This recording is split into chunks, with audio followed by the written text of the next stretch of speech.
Assalamualaikum warahmatullahi wabarakatuh. Jumpa lagi dengan saya Amalia Lajina.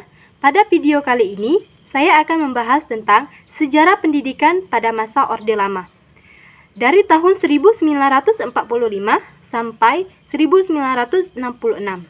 Secara konseptual, Orde Lama biasanya diartikan sebagai masa pemerintah Presiden Soekarno. Meski Orde Lama berlangsung pada tahun 1945, namun sistem pendidikannya dilaksanakan pada tahun 1959, yakni tepatnya pada pengesahan Dekret Presiden pada tanggal 5 Juli. Sistem pendidikan pada masa Orde Lama. Pada periode 1945 sampai 1950. Jenis-jenis pendidikan pada periode ini ialah: yang pertama, pendidikan rendah. Pendidikan rendah ini biasa disebut dengan sekolah rakyat atau SR, yang lama pendidikannya selama 3 tahun menjadi 6 tahun. Yang kedua, pendidikan guru. Jenisnya yang pertama ialah sekolah guru B atau GSB, yang lama pendidikannya 4 tahun. Kedua, sekolah guru C atau SGC. Ketiga, sekolah guru A atau SGA. Yang ketiga, pendidikan umum. Dibagi menjadi 2, yakni sekolah menengah pertama atau SMP dan sekolah menengah tinggi atau SMT. Yang keempat, pendidikan kejuruan. Pendidikan ekonomi yang lamanya 3 tahun dan pendidikan kewanitaan yang lama pendidikannya selama 4 tahun. Kelima, pendidikan teknik yang meliputi kursus kerajinan negeri atau KKN, sekolah teknik pertama, STP atau sekolah pertukangan, sekolah teknik menengah atau STM, dan pendidikan guru untuk sekolah teknik.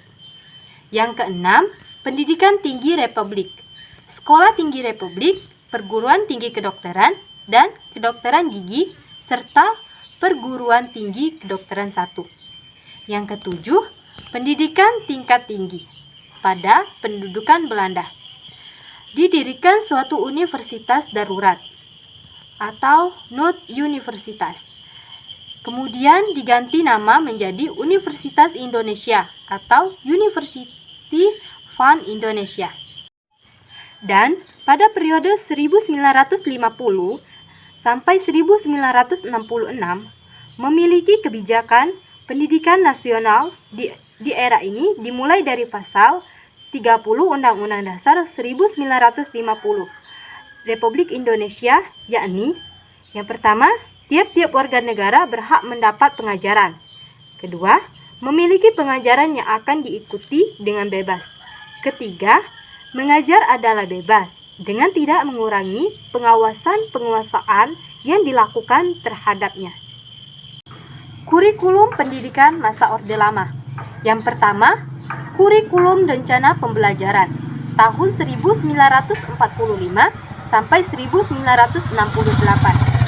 Kurikulum pertama yang lahir pada masa kemerdekaan memakai istilah dalam bahasa Belanda atau leerplan, yang artinya rencana pembelajaran.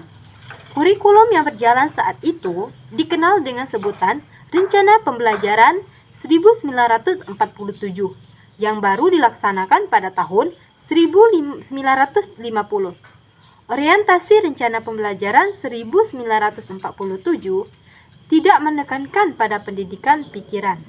Yang diutamakan ialah pendidikan watak, kesadaran bernegara, dan bermasyarakat.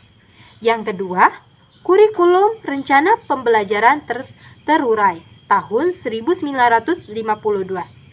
Kurikulum ini lebih merinci setiap mata pelajaran yang disebut Rencana Pembelajaran terurai tahun 1952. Silabus mata pelajarannya jelas. Pada kurikulum ini guru mengajar satu mata pelajaran saja, dan guru menjadi subjek sentral dalam pentransferan ilmu pengetahuan, serta guru juga yang menentukan apa saja yang akan diperoleh siswa di kelas, dan guru juga pula yang menentukan standar-standar keberhasilan siswa dalam proses pendidikan.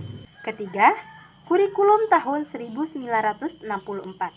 Fokus kurikulum ini adalah pada pengembangan daya cipta, rasa, karsa, karya, dan moral, atau disebut dengan Pancawardhana.